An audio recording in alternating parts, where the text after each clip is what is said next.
radi ovakvih stvari se trenira. Da sam u dovoljno dobroj kondiciji da mogu ustrčati na ovakva mjesta.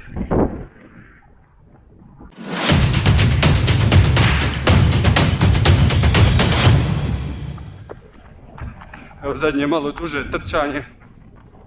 Drago mi je da sam otišao na ovaj trail. Izgledao je prestrm, što se pokazalo istinitim, ali evo, isplatilo se malo pomučiti. Stvarno predivan krajolik.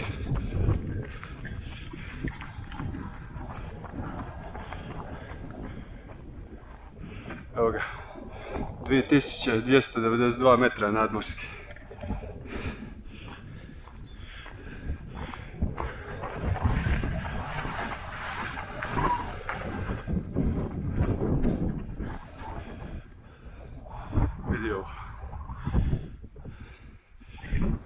Najtopliji dan ove godine je bio hladniji od najhladnijeg dana prošle godine na Visinskim. Na početku priprema smo govorili da ćemo poslije treninga namakat noge u ovom potoku. Međutim, poslije treninga bi svi upalili tuš na najtopliju moguću temperaturu i nije nam padalo na pamet išta hladno. Opa! Bilo je danas kilometara sa po 16% uspona. Znači, ako sam mogao uz to ustrčati na 2000 nadmorske, vjerovatno nisam u lošoj formi. A što se vremena tiče, stvarno nije bilo baš idealno. Evo, danas je prvi nekako topliji dan, danas bi moglo biti preko 20 stupnjeva. I imali smo čak i dana sa snijegom. Jedan dan, eto prije par dana sam vozio bajk po snijegu, znači najhladnija vožnja ove godine je bila u 8. mjesecu, ko bi rekao. Ali evo, danas sam ostao sam, drugi su se vratili doma, iako pokušao sam kocu podmititi sa novim pogonom, ali nije prošlo. Ostani tu, još će sunce svati.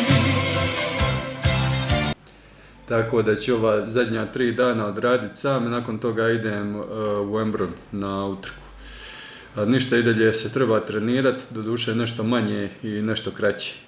Znam da je 90% vas kliknulo na video jer su očekivali revanš, ali evo, nažalost, ništa od toga momci se nisu mogli dogovoriti. A što se mog plivanja tiče, tu je isto došlo do nekih promjena. Prekinio sam suradnju s Petrom. Eto, potrudili smo se, potrudio je se on, potrudio sam se i ja, ali evo, jednostavno nakon 2 godine nismo ostvarili ono što smo zacrtali bili, tako da je vrijeme da probam nešto drugačije. A mislim, najgore u biti mi je najveća frustracija tu bila što mi je se sve nekako vrtilo oko plivanja, plivanje mi je bilo u fokusu, a rezultati su izostajali, tako da sad u najgorem slučaju plivanje će biti isto koji i ostale, na istom tretmanu kao ostale 2 discipline, pa mi neće biti toliko krivo ako loše isplivam na utrkama. I ovdje, mislim, nisam odustao, da se razumijemo, nisam odustao od plivanja, od traženja napretka, plivalo se tu dosta, imao sam ova 2 prošla tjedna, oko 26 km tjedno, što nije malo uz sve ostale treninge.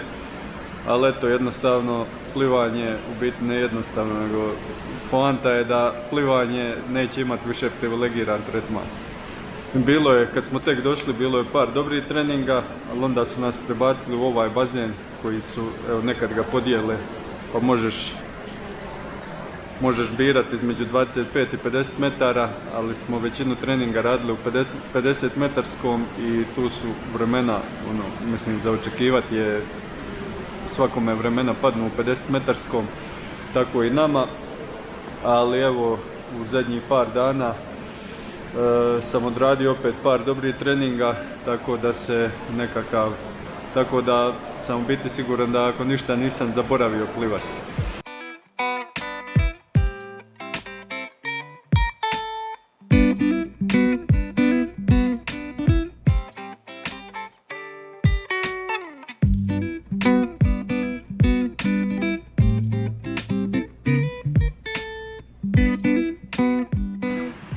Prvi fin dan jer ima nikoga na bazenu, tako da sam u Makarsku došao.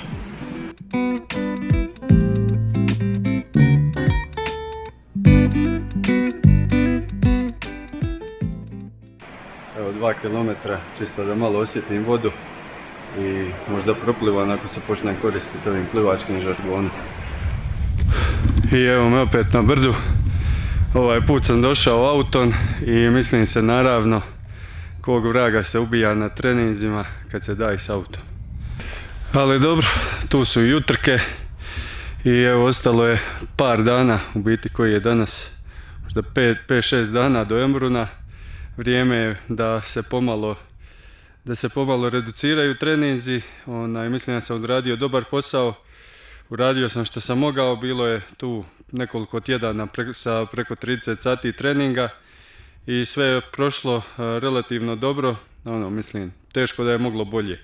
Dao sam sve od sebe, tako da sam zadovoljan sve u svemu sa pripremom.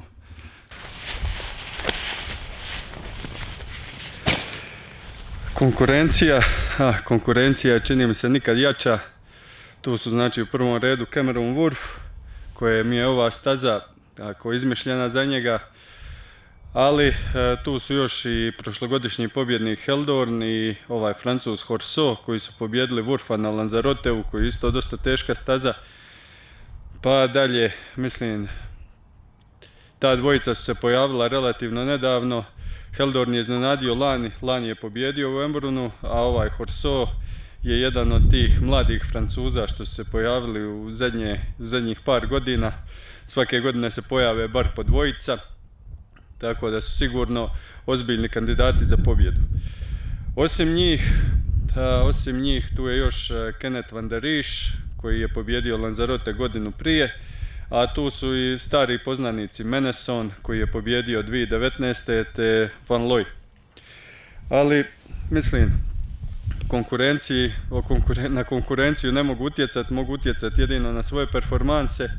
Meni je cilj, znači prošle godine sam postavio osobni rekord 9.32, rekord staze je 9.28.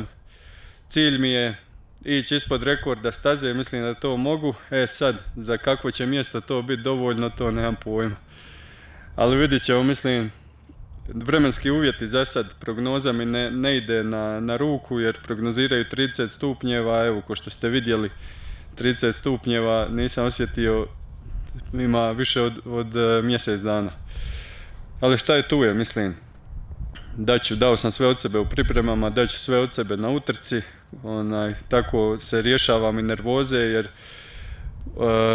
u biti nastojim utjecati na stvari na koje imam utjecaja, a ovo sve drugo zanemariti. Tako da eto, daću sve od sebe, idemo ispod 9.30 pa vidit ćemo za koje mjesto će to biti dovoljno.